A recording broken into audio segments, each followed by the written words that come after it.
Hi, Mike from the Rural Montana family here.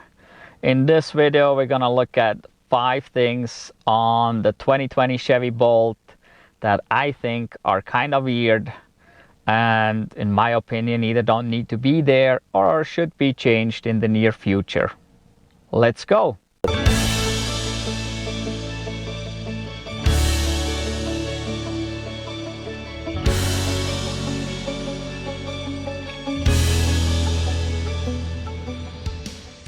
So right now you can see the tail lights are on and they look pretty cool, I think. And so now the question is, where are the turn signals? Where are the brake lights? Where are the backup lights? So let's step on the brake. So those are your brake lights. They're right there where they're supposed to be. Now let's go to the right side turn signal. This is right side turn signal. It's down below in the bumper. It's not up above in the main tail light. This is weird. And obviously the same thing on the left side. Don't know why. Why would you put the turn signals down below? Obviously the driver behind you would be focused on your main tail lights up above and may not even notice that turn signal down there. So that is totally weird. But there's more weird stuff to it. So then we got the reverse light. And again, that is down below, not up above. Which, okay, that could be because the main tail lights up above are red. And we need a white light for reverse. So we have the main tail lights up above with the brake lights in them. We have the turn signals down below. We have the backup light down below. Now the main tail lights up above are attached to the trunk lid. So once we open that, those tail lights are gone and not visible for anybody behind the car. And by law, there have to be visible tail lights. So now what happens if I open the trunk? And now you can see the red lights down below in the bumper came on. So the tail lights go from the top down to the bottom in the bumper. That's weird. I mean, maybe we could put everything down below or make the up above different. I don't know. Or have everything double, everything up above, everything down below, so that one knows where to look for a light no matter what. I don't know. Now let's see if we still got brake lights. And as you can see now, the brake lights are coming on down below in the bumper as well. So we got all the lights down below in the bumper basically, but we don't have all the lights up above in the main tail lights. Kind of weird. The next weird thing is here on the dash, and it is this ready light in the bottom right of the dash. Why do I need to have a ready light? A regular internal combustion engine car doesn't have a ready light. How do I know it's ready to go? Because the engine started? I don't know. Does that make it ready to go? Do I need a ready light because of that? And I know other cars, hybrids, have a ready light too. I believe the Nissan Leaf has a ready light. But why do I need to know that? To me, it seems pretty simple. So I can turn the car off and things go dark. Step on the brake and I press the start button. And it fires up. It does its thing. It even makes sounds. And just like in any old car, all the warning lights come on, go through the check sequence and go off. And then the car is ready. Why would I need a ready light? That seems weird to me. I know it's ready once the dashboard fired up and went through its sequence. If there would be something wrong, then I would have a warning light on indicating something is not good, indicating it's not ready. So that ready light seems kind of senseless to me. Weird. More weird stuff. The climate control. So it is working pretty good. Everything there is fine. You can use it on auto. You can take certain things off auto and leave others on auto, or you can do it all manual however you want to. You can turn it all off completely if you want to. I mean, you can do everything that you would expect it to do, but you have double controls. You have control buttons here, you have there a button, you have a dial for your temperature, and you have controls up here on the touch screen, and your display is on the touch screen. So I can turn it completely off up there.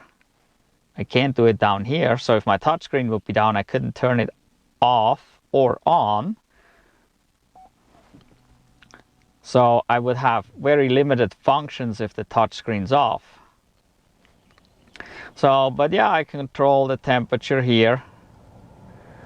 I can turn it to auto. I can switch things here every which way I want to. So it's kind of weird because then there's other controls up here. Why that? Why half here and half there? In my opinion, put it all in one place. Either make it all old-fashioned like this, or put it all on a touchscreen. And I think it should be all on the touchscreen these days. Buttons here, they're kind of mechanical. They have contacts behind them and things, and there's more of a tendency for such a button or switch to fail than the touch screen. The touch screen, as long as the screen works, it works. Once the screen fails, the whole screen failed. But with these buttons, certain functions can fail. Also, behind here you have multiple connections, or one big connection with lots of wires going to it. Or this whole unit could be electronic in the back and just have a data cable going to it.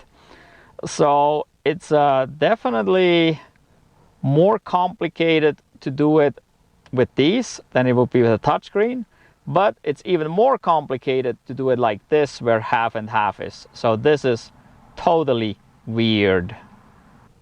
This whole shift lever and the process of shifting is also weird. It doesn't require such a huge lever anyway, because we don't shift anymore. We just put it in drive, park, reverse, neutral.